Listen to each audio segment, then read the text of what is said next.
Projemizi geliştirmeye başlamadan önce ihtiyacımız olan C++ geliştirme ortamını kurmamız gerekiyor. Bu kursu hazırlarken baştan aşağıya kullandığımız her bir uygulama ve kodun tamamen cross platform, yani hem Windows hem Linux hem de macOS'te tamamen aynı şekilde çalışmasını hedefledim. Bu sanal makinede şu an Windows 10 yüklü. Şimdi sizlerle ihtiyacımız olan tüm uygulamaların kurulumlarını tek tek göstereceğim. Öncelikle Visual Studio Community 2022'nin kurulumuyla başlayalım. Microsoft Store açıyorum. Eğer Mac veya Linux kullanıyorsanız bu adımı atlayabilirsiniz. Arama çubuğuna Visual Studio yazdıktan sonra Visual Studio Community 2022'ye tıklıyorum ve Install tuşuna basıyorum. Bu kursumuzda Visual Studio'yu doğrudan kullanmayacağız. Ancak Windows'ta C++ dependency'lerini kurmak için bunu kurmaya ihtiyacımız var. Visual Studio arka planda inerken arama motoruna CLion Download yazıyorum.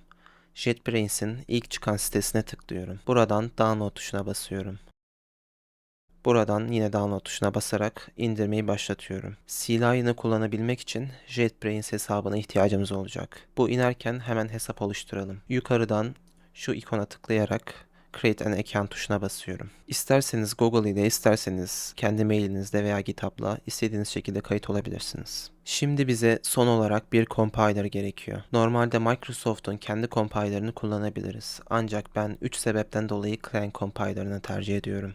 Daha hızlı çalışması, hata mesajlarının çok daha açıklayıcı olması ve en önemlisi Windows, Mac ve Linux'te aynı compiler'ı kullanma avantajımızın olması. Arama motoruna GitHub LLVM yazıyorum. İlk çıkan GitHub'ın kendi sitesinden, LLVM'in kendi reposundan LLVM Project kısmına tıklıyorum.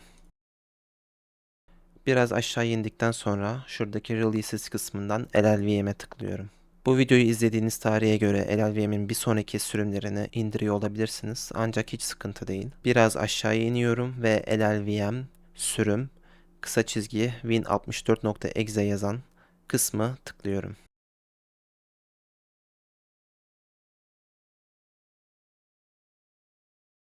LLVM indirmesi neredeyse tamamlandı. Windows güvenemediği için uyarı veriyor. 3 noktaya tıklayıp Keep tuşuna basıyorum. Hala güvenemiyor. Show More'dan Keep Anyway'e basıyorum. LLVM'in indirilmesi tamamlandı. Çift tıklayarak açıyorum. More Info'dan Run Anyway'e basıyorum.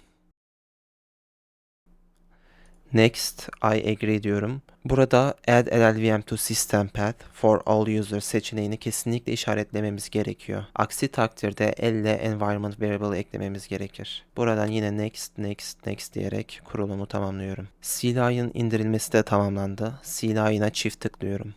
Next diyorum. Kurulum dosyası benim için uygun. Next diyorum. Buradan bu seçenekleri tıklıyorum. Next diyorum ve Install diyerek kurulumu tamamlıyorum. Son olarak Visual Studio Installer'dan ihtiyacımız olan dependency'leri kuralım. Visual Studio Installer açıldığında aşağı inip Desktop Development with C++ seçeneğine tıklıyorum. Sağdaki listeden sadece MSVC ve Windows 11 SDK'yi açık bırakıyorum.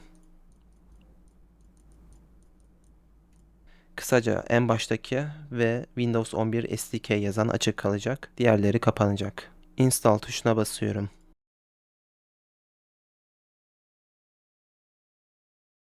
Tüm kurulumlarımız tamamlandı. LLVM'i finish diyorum. CLion ise yeniden başlatıp başlatmadığını soruyor.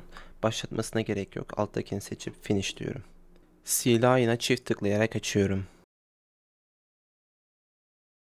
Okudum, kabul ediyorum. Basıp continue diyorum. Don't send'e basıyorum. Ve buradan free non-commercial use'a tıklıyorum. Login for non-commercial use'a tıklıyorum. Buradan daha önce oluşturduğum JetBrains hesabıyla giriş yapıyorum. Giriş yaptıktan sonra bana Authorization Successful diyecek. Bu pencereyi kapatabilirim ve CLion'a geri dönüyorum. Buradan kabul ediyorum ve Start Non-Commercial Use'a tıklıyorum. Uygulamamız açıldı. Buradan New Project'e basıyorum. C++ Executable seçiyorum. Buradan projemizin ismini vereceğiz. Buraya test 1 yazıyorum. Dil standardımız 23 olsun ve Create tuşuna basıyorum. Evet, buradan kendi compilerlarımızı ayarlayacağız. Buradaki en baştaki MinGW siliyorum. 2 dakika bekledikten sonra bizim Visual Studio'da indirdiğimiz bu MSVC'yi hemen burada bulabildi. Bakın cl.exe yazıyor. Üzerine getirdiğim zaman indirdiğimiz MSVC burada gözüküyor. OK tuşuna basıyorum. Şimdi Clang compiler'ımızı ayarlayacağız. CTRL Alt S tuşlarına basarak ayarları açıyorum. Veya şuradaki 3 noktadan tıklayıp Settings kısmına tıklayarak da ayarları açabilirim. Buradan Build Execution Deployment Toolchain kısmına geliyorum. Burası Visual Studio. Bunun ismini seçip MSVC yapıyorum. Tekrardan artı tuşuna basıyorum ve Visual Studio'yu seçiyorum. Visual Studio'nun ismini Clang yazıyorum. Şimdi indirdiğimiz Clang Compiler'ın dosya konumunu buraya yapıştıracağız. Dosya gezginine tıklıyorum.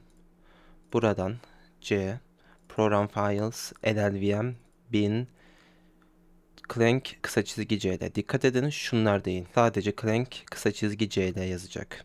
Bunun dosya konumunu kopyalıyorum. Slash Clang kısa çizgi C'de nokta exe. Bunu seçip tekrardan yapıştırıyorum. Hem C hem C++ kısmına da aynısını yapıştırmamız lazım. Ondan sonra OK tuşuna basıyorum. Bakın projemiz tekrardan yükleniyor. Tamamlandı. Yukarıdan çalıştır tuşuna basıyorum. Ve projemiz çalıştı.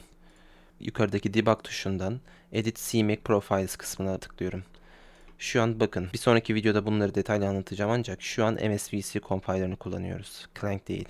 O yüzden buradan Clang tuşuna basıyorum ve OK diyorum. Projemiz yeniden yükleniyor. Yukarıdan yine çalıştır tuşuna basıyorum. Güzel. Projemiz başarılı bir şekilde compile edildi. Debug olarak Clang compiler'ını kullanmayı başardık. İhtiyacımız olan uygulamalar sorunsuz bir şekilde kuruldu. Artık C++ projelerimizi Windows, Linux ve macOS'te tıpatıp aynı şekilde geliştirebiliriz. Bir sonraki videoda CLion IDE'sini nasıl kullanacağınızı göstereceğim.